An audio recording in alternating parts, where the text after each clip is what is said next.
بسم اللہ الرحمن الرحیم۔ السلام علیکم ناظرین، ویلکم کرتے ہیں آپ کو اپنے چینل پر اس دعا کے ساتھ کہ اللہ تعالیٰ سب کو اپنی حفظ و امان میں رکھے، صحت اور تندرستی سے نوازے، آمین ثم آمین۔ دوستو، جن ساتھیوں نے ابھی تک ہمارے چینل کو سبسکرائب نہیں کیا، فوری طور پر چینل کو سبسکرائب کر لیں تاکہ ہر آنے والی ویڈیو آپ تک آسانی سے پہنچ سکے۔ بڑھتے ہیں آج کی اس بہترین ویڈیو کی طرف۔ آج ہم آپ کے لیے لے کر آئے ہیں ہارٹ اٹیک جو ہے، دل کے دورے کے جو خطرات ہیں ان کو کیسے کم کیا جا سکتا ہے، روزمرہ زندگی میں ہم کون سی ایسی اشیاء کا استعمال ترک کریں اور کون سی ایسی چیزیں جو ہیں وہ ہم حسب ضرورت زیادہ استعمال کریں تاکہ اپنی ڈیلی روٹین کے اندر ہارٹ اٹیک کے جو پیش نظر خطرات ہوتے ہیں ان سے بچا جا سکے۔ تو اس ویڈیو کے اندر ہم جانیں گے کہ دل کا دورہ پڑنے کے اسباب کیا ہیں، اس کی علامات کیا ہیں اور اس کا گھریلو طور پہ کیا علاج ہم کر سکتے ہیں۔ تو دل کے دورے کے حوالے سے اگر دیکھا جائے تو ہارٹ اٹیک یا دل کا دورہ عام آدمی کی اصطلاح ہے۔ دل کے دورے میں جب پڑتے ہیں تو جب دل کو اس کے کام کرنے کے لیے تازہ خون پہنچانے والی شریان اچانک محدود ہو جاتی ہیں یا جم جاتی ہیں، بند ہونا شروع ہو جاتی ہیں، جس کے نتیجے کے طور پر دل کا ایک حصہ جو ہے اس میں خون کا پہنچنا رک جاتا ہے۔ اس قسم کی صورتحال پیدا کرنے والی سب سے عام بیماری وہ ہے جس میں چکنائی یا کولیسٹرول شریان کی اندرونی تہہ پر جم جاتا ہے۔ چکنائی کے رفتہ رفتہ جمع ہوتے رہنے سے دل اس قدر متاثر ہو جاتا ہے کہ خون کی گردش دفعتاً رک جاتی ہے، تو اس کا نتیجہ دل کا دورہ پڑنے کی صورت میں سامنے آتا ہے۔ دل کے دورے کے بارے میں خبردار کرنے والی جو عام علامات ہیں وہ میں آپ کے ساتھ شیئر کرتا ہوں۔ سب سے پہلے بے چینی کا احساس پیدا ہونا شروع ہو جاتا ہے، سینے کے بیچوں بیچ درد وغیرہ کی کیفیت ہوتی ہے اور زیادہ دیر تک چلنے یا بھاری پن وغیرہ کی کیفیت جو ہے وہ بطن جو پیٹ ہے اس میں بھی محسوس ہونی شروع ہو جاتی ہے۔ یہ کیفیت کبھی تھوڑی دیر رہتی ہے اور کبھی زیادہ دیر اور کبھی گھنٹوں بھی رہتی ہے۔ احساس بے چینی کے ساتھ ساتھ درد پھیل کر کاندھوں، بازوؤں، جبڑے اور بعض اوقات پیٹ کے اوپر والے حصے تک پہنچ جاتا ہے۔ اس کے علاوہ اور چند علامات بھی ہیں جو آپ کے ساتھ شیئر کرتا ہوں، جیسا کہ شدید درد کے ساتھ چکر آنا، بے ہوش ہو جانا، قے آنا، پسینے آنا، سانس کا پھولنا، کبھی کبھی سینے پر، اور اسی طرح کسی نمایاں اثر کے بغیر بھی ان باتوں کا محض ہلکا سا احساس ہی ہو جانا بھی اسی علامات کے اندر شامل ہے، ان نشانیوں کے اندر شامل ہے۔ یہ ضروری نہیں ہے کہ یہ علامات ہمیشہ نظر آئیں یا شدت انگیز ہوں، بہت سی ایسی صورتیں بھی ہوتی ہیں، بہت سے ایسے کیسوں میں ان کی شدت بہت کم بھی ہو سکتی ہے اور چند گھنٹوں یا دنوں کے بعد پھر دوبارہ بڑھ بھی سکتی ہے۔ دل کے دورے کے آثار ہر شخص کے لیے ایک ہی سے نہیں ہوتے، کسی کے لیے یہ شدید ہو سکتے ہیں، کسی کے لیے یہ معمولی ہوتے ہیں، ان کو اکثر اوقات بدہضمی پر محمول کیا جاتا ہے۔ دل کا دورہ کسی کو بھی پڑ سکتا ہے اور بعض اوقات تو انسان کو پتہ بھی نہیں ہوتا اور اسے دل کے کئی دورے پڑ چکے ہوتے ہیں۔ جب ٹریٹمنٹ سامنے آتی ہے، رپورٹ سامنے آتی ہیں، تو پھر پتہ چلتا ہے کہ اس کو اس سے پہلے بھی ہارٹ اٹیک ہو چکے ہیں، معمولی ہارٹ اٹیک بھی اس میں شامل ہوتے ہیں۔ جب یہ دل کا دورہ پڑتا ہے تو دیر کرنے کی مطلق گنجائش نہیں ہوتی، فوری طور پر دل کے دورے کی صورت میں مریض کو جو جتنی جلدی اسے ٹریٹمنٹ دی جائے اتنا جلدی وہ ریکور کرتا ہے۔ اگر وہ ہارٹ اٹیک کی ابتدائی اور خبردار کرنے والی جو علامات آپ کے ساتھ میں نے بیان کی ہیں اس کی پہچان ہو جائے تو فوری طور پہ اسے طبی امداد فراہم کر دینی چاہیے، اسے ڈاکٹر کے پاس لے جائیں، ہاسپٹل لے جائیں، ہنگامی ڈپارٹمنٹ میں وہاں پہنچایا جائے جب تک کہ آپ کو ڈاکٹری یا دوسری جو امداد بہم نہیں پہنچ پاتی، جسمانی تکلیف سے جو ہے وہ بچایا جائے مریض کو، اسے آرام دہ پوزیشن میں لٹایا جائے، اسے آرام کرنے دیا جائے، اسے شور شرابے سے بچایا جائے اور اسے مختلف یعنی کہ تنگ جو قسم کے کپڑے ہوتے ہیں ان سے انہیں بچایا جائے، سردی یا بہت زیادہ گرمی سے بھی محفوظ رکھا جائے۔ دل کے دورے کے مریض کے لیے اسپتال کی جو دیکھ بھال ہے وہ محفوظ ترین ہے، وہ اس لیے اگر اسے وہی ماحول گھر میں بھی میسر آ جاتا ہے کہ اسے بالکل آرام و سکون کا موقع مل جائے، گھروں کے اندر جو شور شرابہ اور مریض کے پاس آ کے جو دوسرے لوگوں کی چیخ و پکار اور اس طرح کی جو چیزیں ہیں ان سے اگر اس کو بچا لیا جائے، محفوظ رکھا جائے، تو بھی اس کی جو بیماری ہے اس میں قدرے اس کے لیے بہتری آ سکتی ہے۔ اسی طرح بہت سے ایسے اسپتال بھی ہوتے ہیں جہاں پہ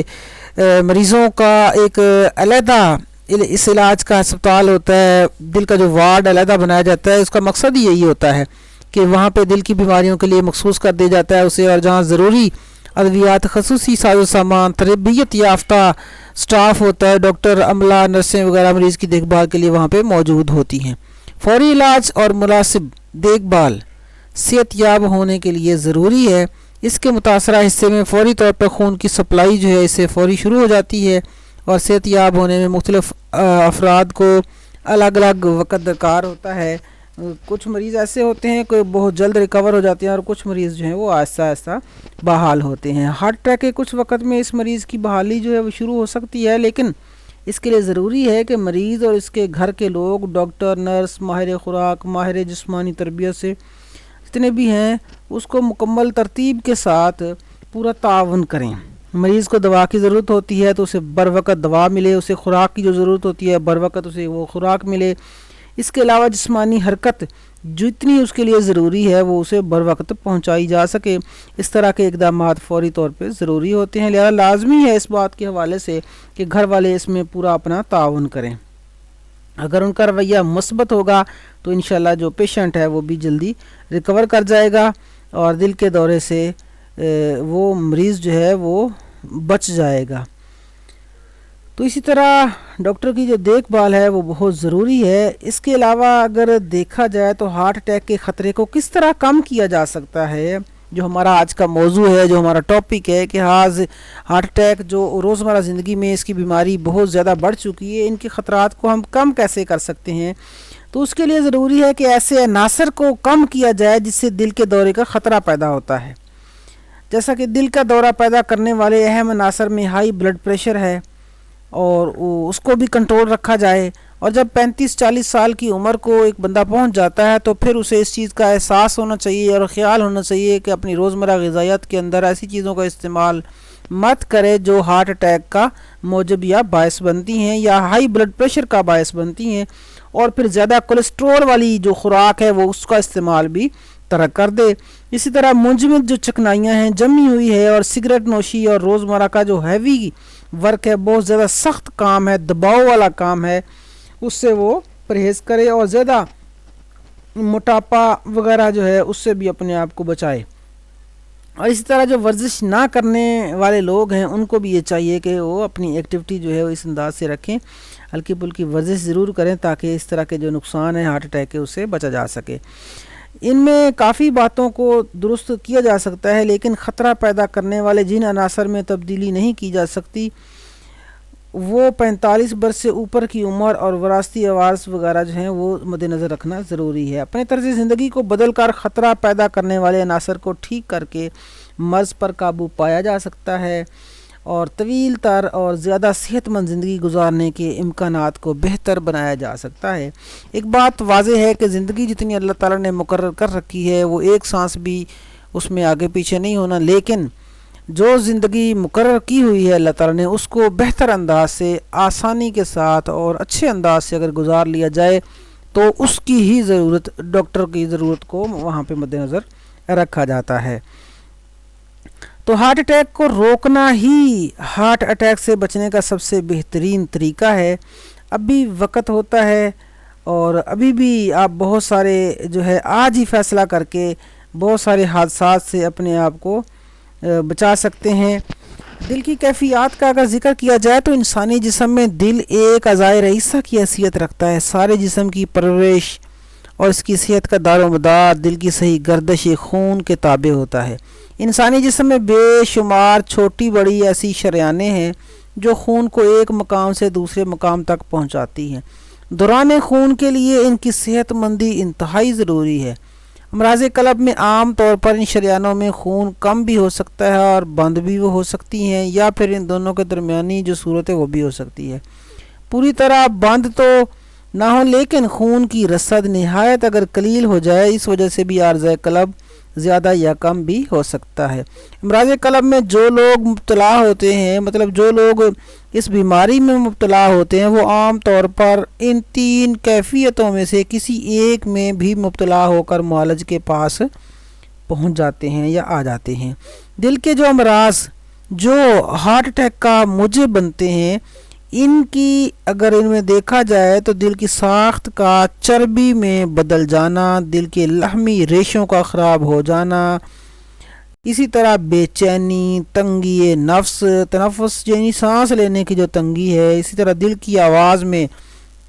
فرق پڑ جانا، بعض دفعہ دل بہت زیادہ تیزی سے دھڑک رہا ہوتا ہے، دھک دھک کی آواز آتی ہے، اسی طرح تھکاوٹ اور اعصابی کمزوری وغیرہ کا شامل ہونا اس میں شامل ہے۔ اسی طرح اگر بیماری اصیل دق ہے، پرانی کھانسی ہے، امراض پھیپھڑا، امراض ورم مثانہ، گردہ، یہ وہ امراض ہیں جو دل پر بالواسطہ اثر انداز ہوتے ہیں۔ ورم گردہ یعنی اس کے علاوہ استسقاء کی جو بیماری ہے، گردوں کی جو خرابی ہے، جسے پیٹ میں پانی پڑ جاتا ہے، امراض جگر ہے، جیسے جگر کے اندر زخم ہو جائے یا پھوڑا بن جائے تو جگر کی خرابی ہو جائے، اس کی وجہ سے بھی پیٹ میں پانی پڑ جاتا ہے۔ اس طرح گینٹھیا ہے جو بالواسطہ ہم کہہ سکتے ہیں کہ دل کی جو اندرونی جھلیاں ہوتی ہیں ان کو متاثر کرتا ہے، اور مریض جو ہے وہ اس سے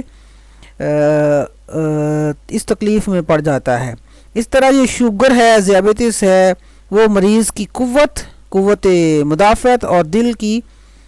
جو کمزوری ہے اس کا سبب بنتا ہے۔ پرانی پیچس کی بیماری ہو، دستوں کا مسلسل آئے جانا اور حیضے وغیرہ کی کیفیت کا مسلسل رہنا، پسینے کا کثرت سے آنا،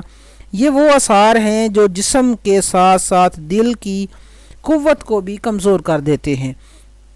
اسی طرح انسانی جسم میں مسلسل درد سے بھی دل براہ راست کمزور ہوتا ہے۔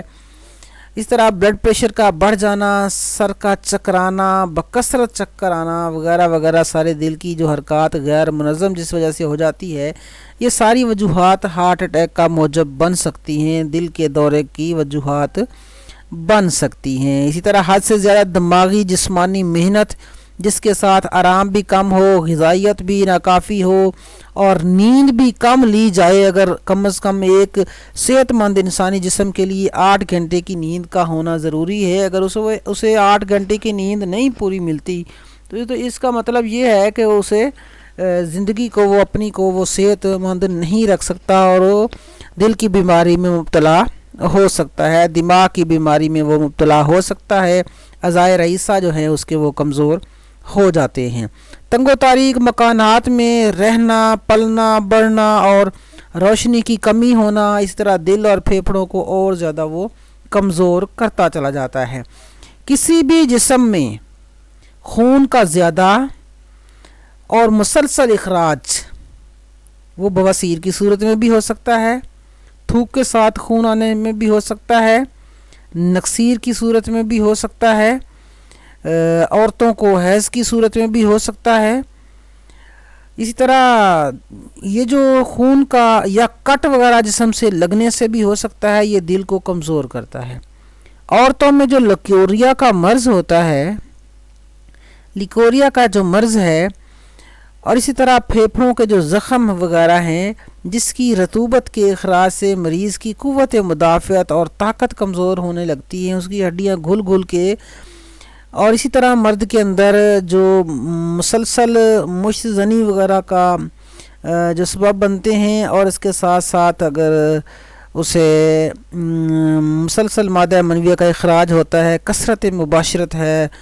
بچپن کی غلط کاریاں ہیں، ان وجوہات کی بنا پر جو دل کی اندرونی جھلیاں ہیں وہ کمزور پڑ جاتی ہیں۔ کثرت جماع کی وجہ سے بھی دل جو ہے وہ بہت کمزور ہو جاتا ہے اور وہ ہارٹ اٹیک کا سبب بن سکتا ہے۔ مسلسل پھر غموں کے اندر رہنا، فکر کے اندر رہنا، ہر وقت پریشان رہنا، منشیات کا بے تحاشا استعمال کرنا، نشے وغیرہ کا بہت زیادہ استعمال کرنا، اسی طرح جراحیہ آپریشن وغیرہ کی تکلیف جو ہے، جس طرح آپریشن وغیرہ ہے، کٹ وغیرہ لگنا، اور اس طرح ٹائیفائڈ کا جو مرض ہے وہ بالواسطہ یا بلا واسطہ دل کو ضرور کمزور کرتا ہے۔ ان امراض کو اگر ہم فوری طور پہ روک نہ پائیں، ان سے ہم اپنے آپ کو بچا نہ سکے بطور انسان اگر ہم غفلت کرتے رہیں کہ انسان تو غافل ہے، اور اگر غفلت کرتا رہے تو پھر یہ زندگی کا ایک ایک لمحہ جو ہے ہم اپنا ضائع کرتے چلے جائیں گے۔ اس حوالے سے اگر یہ چیزیں انسانی جسم میں موجود ہیں، یعنی کہ خواتین کے اندر اگر لیکوریا کی مرض ہے، اسی طرح حیض کا بہت زیادہ بہہ جانا، اسی طرح بواسیر کا ہے، خون دانتوں سے آنا، ناک سے آنا، نکسیر سے آنا، تھوک کے ساتھ آنا، پھیپھڑوں میں زخم ہو جانا، تو یہ وہ علامات ہیں جنہیں فوری طور پہ ریکور کرنے کی ضرورت ہے، فوری طور پہ ان سے اپنے آپ کو بچانے کی ضرورت ہے۔ اگر یہ ہم فوری طور پہ کوئی بھی لمحہ ضائع کیے بغیر اس کا ہم علاج کریں تو زندگی سکون کے ساتھ بسر کی جا سکتی ہے۔ اس کے علاوہ ہارٹ اٹیک کو اگر دیکھا جائے تو جو علامتیں مشاہدے میں آتی ہیں، دل ڈوبنے لگ جاتا ہے، نبض کمزور پڑ جاتی ہے اور بے قاعدہ چلنے لگ جاتی ہے، چلنے پھرنے اور کھڑا ہونے کی طاقت ہے وہ جواب دے جاتی ہے، سر میں چکر معلوم ہوتے ہیں، بدن پر ٹھنڈے پسینے آنے لگ جاتے ہیں، آواز میں بھی فرق پڑ جاتا ہے، بینائی بھی کمزور ہونا شروع ہو جاتی ہے۔ جب ہارٹ اٹیک ہوتا ہے، دل کے اوپر دل کا دورہ پڑتا ہے یا قلب پہ حملہ ہوتا ہے تو اس کے چند جو گھنٹے آگے آنے والے ہوتے ہیں وہ انتہائی اہم اور فیصلہ کن ہوتے ہیں۔ انہی چند لمحوں کے اندر، انہی 1-2 گھنٹوں کے اندر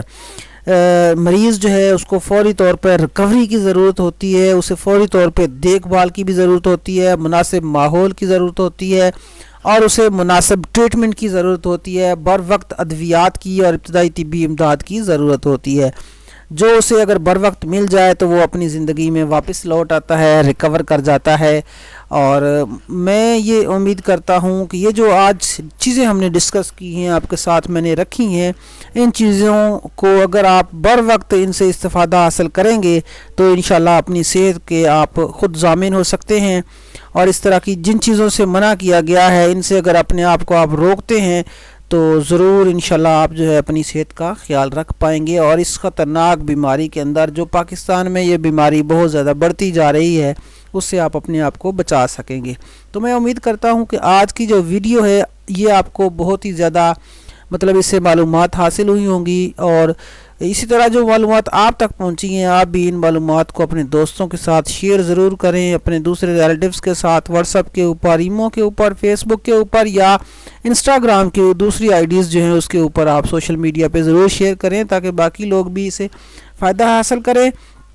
تو ملیں گے اسی طرح ایک اور بہترین ویڈیو کے ساتھ، ایک اور بہترین انفارمیٹو لیکچر کے ساتھ۔ تب تک کے لیے آپ ہمیں اجازت دیں، اللہ نگہبان، اس دعا کے ساتھ کہ اللہ تعالیٰ آپ کو صحت اور تندرستی سے نوازے، آمین ثم آمین۔ آپ سے اجازت چاہتے ہیں۔